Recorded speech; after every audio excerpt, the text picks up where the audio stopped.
Bonjour à toutes et à tous et bienvenue sur la chaîne Ingénieur IA. Si c'est votre première fois ici, moi c'est Zachary Souga. Dans cette vidéo, je vais vous parler des bar plots.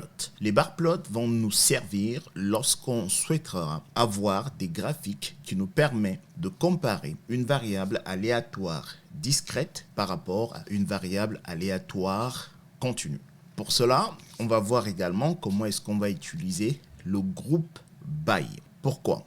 Parce que on va grouper nos variables aléatoires continues par rapport à des variables catégorielles. Très bien. Si c'est votre première fois ici, sur cette chaîne, je partage avec vous mon parcours, celui que je suis pour devenir un ingénieur dans le domaine de l'IA. Je vous montre de A à Z les différentes compétences que je dois absolument maîtriser pour devenir un ingénieur dans le domaine de l'IA.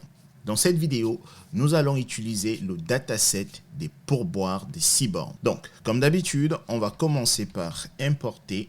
Donc, on va faire import pandas as pd.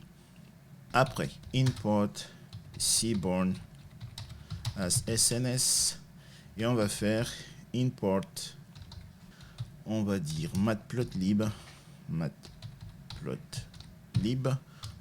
pyplot as plt, ok, et on va exécuter et on va faire df égale à sns.load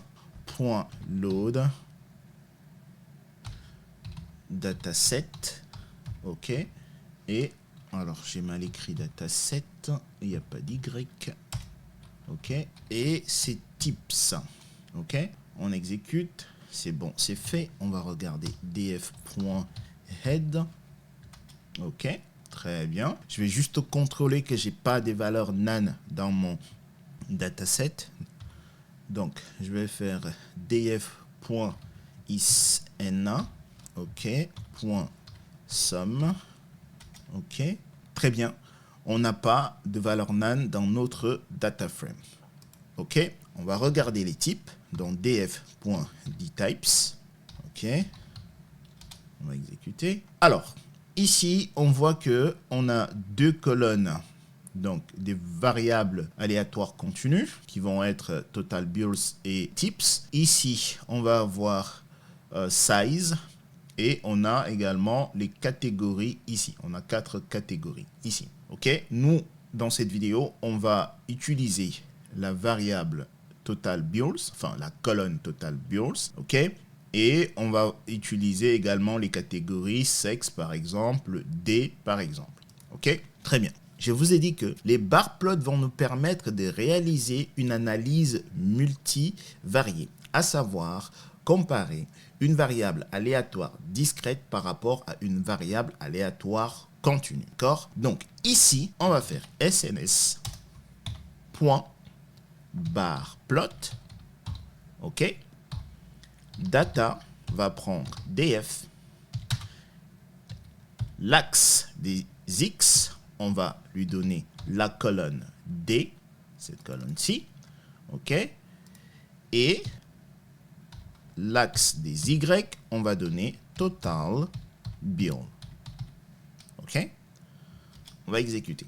Voilà, on a notre bar plot. Alors, avant de continuer, je vais vous parler de ceci. Ça, ce sont nos intervalles de confiance. Alors, jusqu'ici, en fait, on a eu à travailler sur des statistiques descriptives. On travaillera sur les intervalles de confiance lorsqu'on parlera des statistiques inférentielles.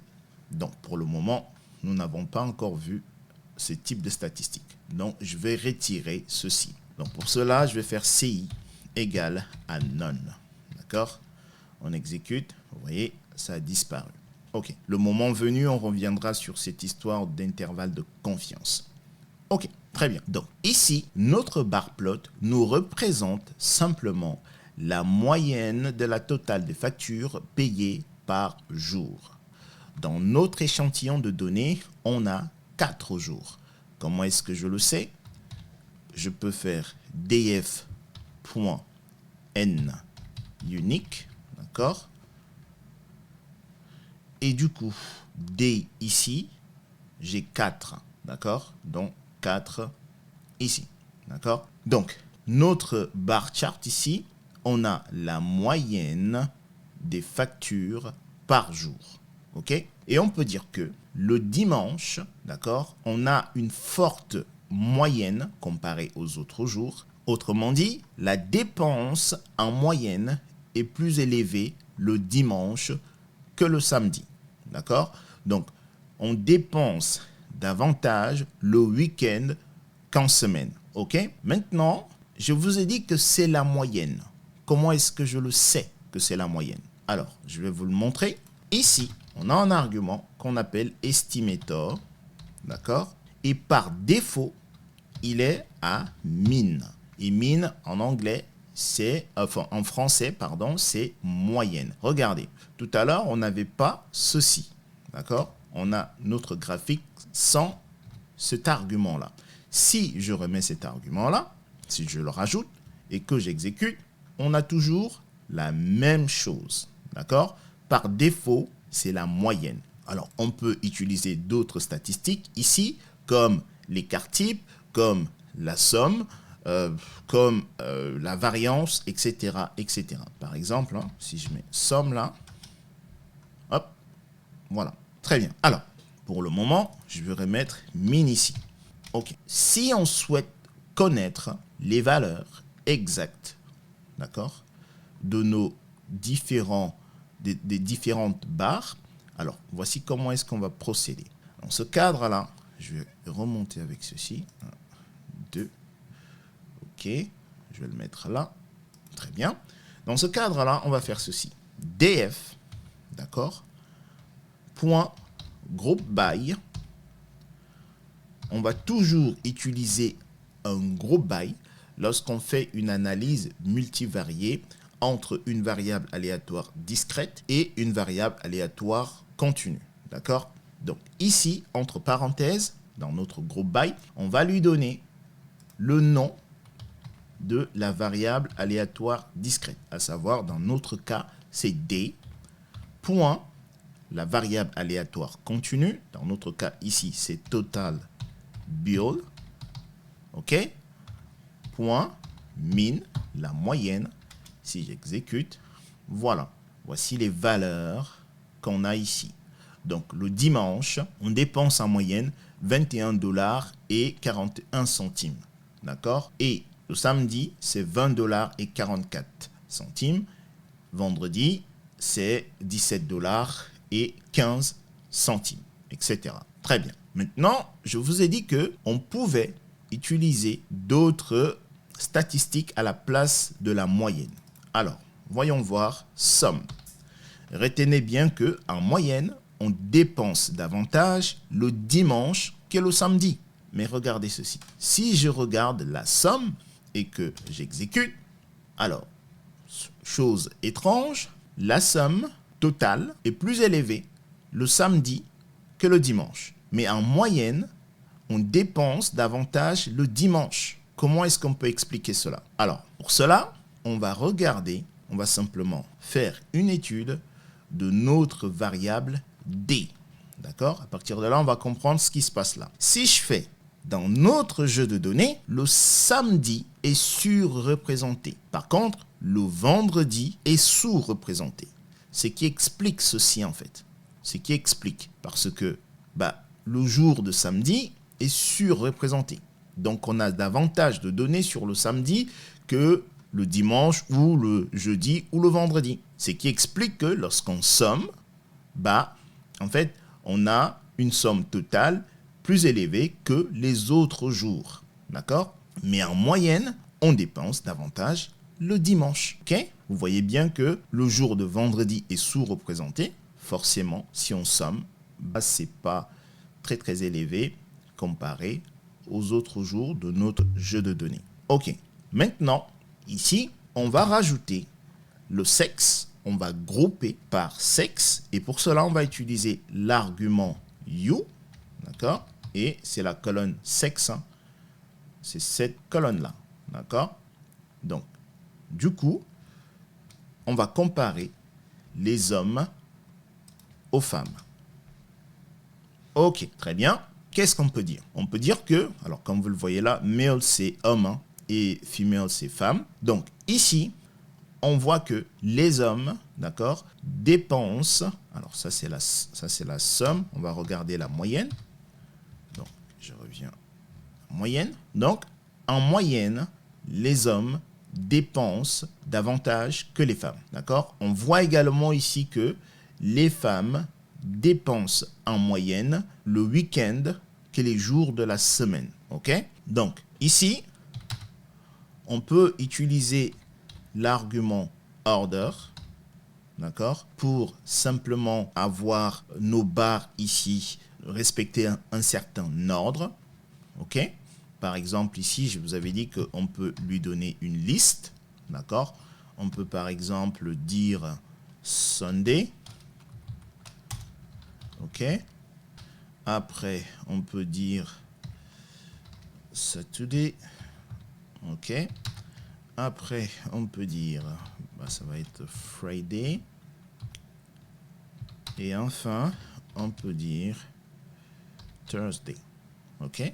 Si j'exécute, voilà. Vous voyez bien, là, il commence avec Sunday, Saturday, Friday et Tuesday. D'accord? Ça, c'est une manière de faire. D'accord?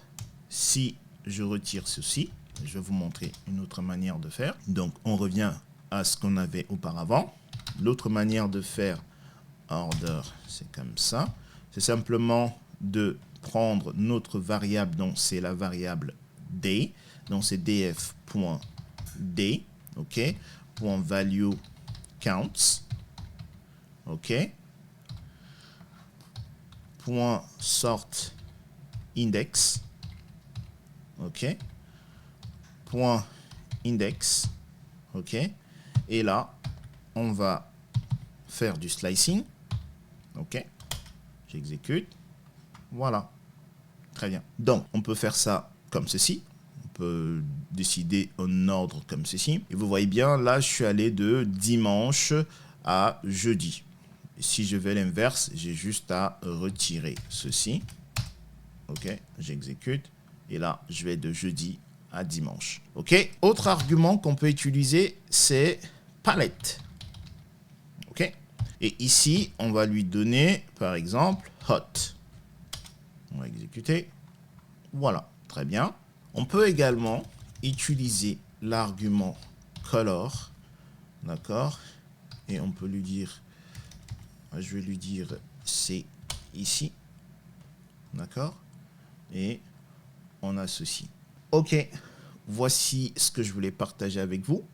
Alors, je le répète parce que c'est très important, c'est que lorsqu'on fait une analyse multivariée, lorsqu'on étudie une variable aléatoire discrète avec une variable aléatoire continue, dans ce cadre-là, on va utiliser le groupe by. Ok? Ici, on peut faire describe, hein. Comme ça, on a l'ensemble de nos statistiques. D'accord? Ici. Tout à l'heure, nous, on a vu le min. Donc, cette colonne-là. On a, par exemple, ici, les quarts types. Ici, on a le minimum ici. D'accord? On voit nos quartiles, le maximum également. D'accord? Ok, donc, voici ce que je voulais partager avec vous dans cette vidéo. J'espère que j'ai été clair. On va utiliser nos bar plots pour simplement faire une étude de notre variable aléatoire continue et on va la grouper par une variable catégorielle. D'accord? Voilà. J'espère que j'ai été clair. Si vous avez des questions, comme d'habitude, dans la section commentaires, vous me posez des questions et je répondrai. Portez-vous bien. Peace.